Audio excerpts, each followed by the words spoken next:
we're going to talk about 3 neighborhoods. These are 3 neighborhoods that are either overlooked or undervalued. So where do you want to start? Serena, take us away. The first one's going to be the Peterson Ridge Metro stop. And that's going to be on Peterson and Ridge, just like it sounds, super creative. Yeah, it's at where Edgewater and Andersonville meet. What's interesting about this stop is that it's going to be connecting the Rogers Park stop to the Ravenswood station. Mm-hmm. So there was a huge gap in the Metro along those tracks going up to the North Shore. And so this basically facilitates a need between those 2 neighborhoods. But what I think is really interesting about it is when you are off of the Red Line and the Thorndale and the Granville stops, you have to go all the way back east if you're living on the west side to get to public transportation. Right. This is going to be a really great stop for anybody who has to commute downtown because it'll take you straight to Ogilvie and you'll be able to be, in the loop, pretty in quickly. The West Loop too. Like you could always get to the east side of the loop, but this will be so much better. Because just to be clear, like downtown, the Red Line there is like state, right? Like it's pretty far. Mm-hmm. It's ways. So that's to get to the West Loop. That's not. No, it's not simple. No, it's not. It's not easy at all for people. Yeah. So if you are having to do a commute that way, and you were driving, like this is just a great opportunity in an area that. What I constantly think about is people who have couples or families and partners that have the reverse commutes and different commutes going North Shore or down to the Loop. So this really facilitates a need of both directions and then puts you in an area where it's a cheaper price point. So everybody wants to be within, a 10-minute walk to, public transportation. And this will give people another opportunity to be close to public transportation in a place that it didn't have it. It didn't exist. On what's going on. Is that area more 2 to 4? Is it frame? Is it brick? Like what's the housing stock kind of like? Actually, it's mostly these big mid-sized buildings with 1-bedroom, 1-bath condos. It seems to be the most dominant inventory type of rental. And then 2-bedroom, 1-bath. Yeah. All right. Let's stick with public transportation. What's our next one here? The next one, we're going to go down by me to the new Damon Green Line stop. I'm so excited about this Green Line stop. You guys, I've been watching it go up. My daughter goes to school nearby. And it was supposed to be up already, right? We drove by this morning and the signs are up. Yeah. They're working. They've been working really hard. But yes, if you're asking, did they have 3 different ribbon cutting ceremonies for it or whatever? Like digging ceremonies? Yes, they did. Groundbreaking. That's what I'm trying to say. Yeah, 3 different groundbreaking ceremonies. And I'm pretty sure the only reason this time stuck is because of the DNC coming and they need to get people to the United Center. And that's why they picked the Damon stop. Because there has been like this 1.5-mile gap between the California and the Ashland stops for forever. Oh, it's huge. Yeah. It looks funny on a map. It does. It's like every 4 blocks. Yeah. And then all of a sudden, 12, huge and you gap. It's wild. Mm-hmm. And so you feel it when you're on the train too. The Green Line is my closest train, so I take it downtown a lot. And in the one hand, it's awesome, right? You can like speed through, but now you're slowing down for Damon, and I'm really excited about it. There's already like a new building built directly across the street of, I think, apartments, not condos. I'm pretty sure it's apartments. And, the United Center is right there. The whole area is kind of an interesting amalgamation because you have a lot of warehouses nearby. And where are we on Damon for our listeners? So we're at Damon and Lake. Yep. And if you know this, you know that Lake has been closed for over a full year at Damon. So it's like getting through right over there has been kind of a mess. But I think it's getting close. I mean, they will be really sad if they don't have it done by the DNC.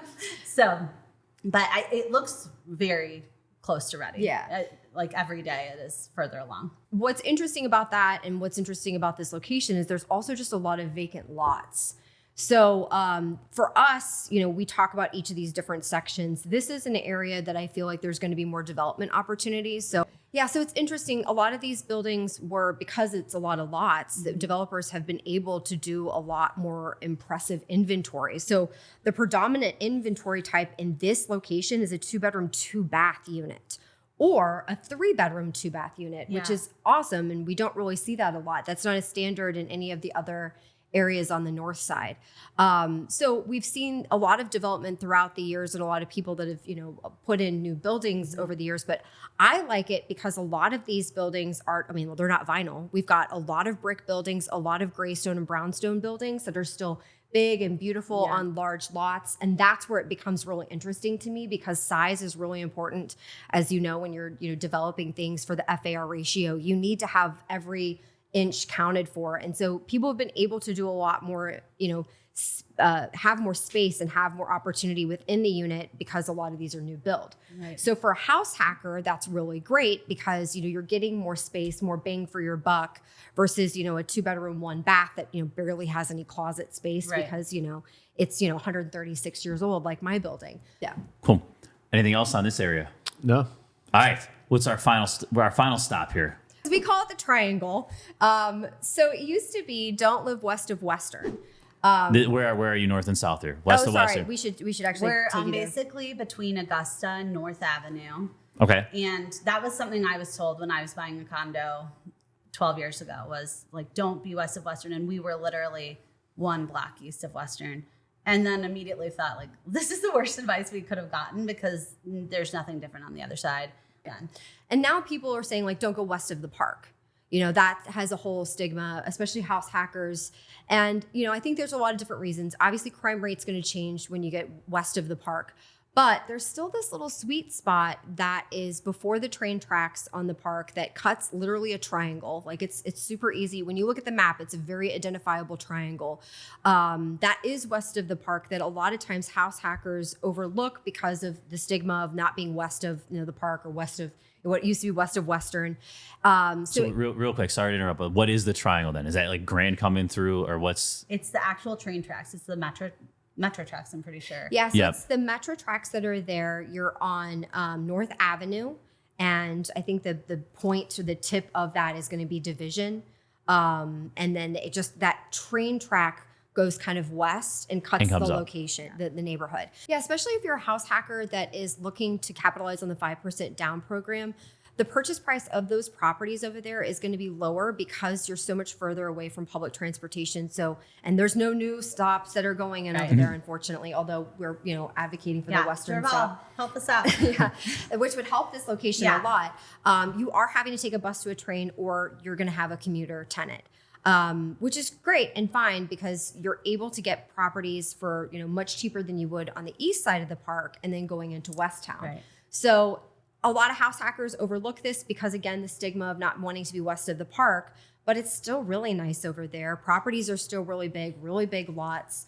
And it's still an area of opportunity for developers and flippers, which is what we're seeing a lot of. Yeah, I think the big thing to know when you're looking is a lot of these properties, if they're on the lower end, I mean, this is always true, but especially over here, you're seeing something, and like, it could have the weirdest duplex down, or like, there's a lot of things that were just randomly done and nobody cared. You had a family of 14 living in there or whatever. Yeah, so you're going to need to be ready to do some work, I think. That's pretty much always true when you're getting a deal, right? But so for flippers, especially, like, looking over here is a good idea, because there's a lot of places that are brick, that are huge, and they just need someone with like a budget to come in, because if somebody just does like a half-assed job, that's what already happened. Yeah, So, it's outside of the point of like lipstick on a pig. Like, you're gonna need to do some real work in several at some point in time. So a house hacker that's like, oh, I would like a project. I would like it to be a bigger,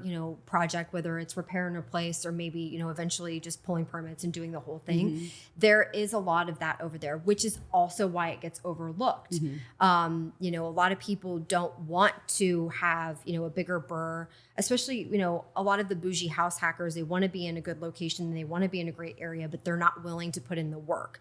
Anybody that's willing to put in the work, this is a good location to be at, because you've got such a, sorry, were you going to say something? We manage a couple of 3 flats over there, and yes, they're big. And that neighborhood, or that triangle, you have a lot of patchwork that's been done over the years, kind of handyman type stuff, where there's a lot of opportunity. And in that neighborhood, if you have a nice rehabbed house, there's a lot of opportunity in between. There's a lot, even like just the landscaping is whacked at some of those houses over there, where they just have a tree growing into a window, and like there's a bunch of weird stuff, but there's so much opportunity over there. Yes. And the units are big, and there's a lot of brick over there as well too. So Yeah, and the brick. rents, we've actually gotten the rents up a lot over the last couple of years as well too. So I do like that little pocket. Yeah, definitely. And well, a lot of it has to do with the fact that this community was multi-generational. So we have a lot of homes that have been passed down over years, where people haven't really been putting money into the CapEx expenditures. So, if you are driving for dollars, this is a good area to be, hitting the ground running in, because you're able to kind of see firsthand the capital expenditures that are needed on the exterior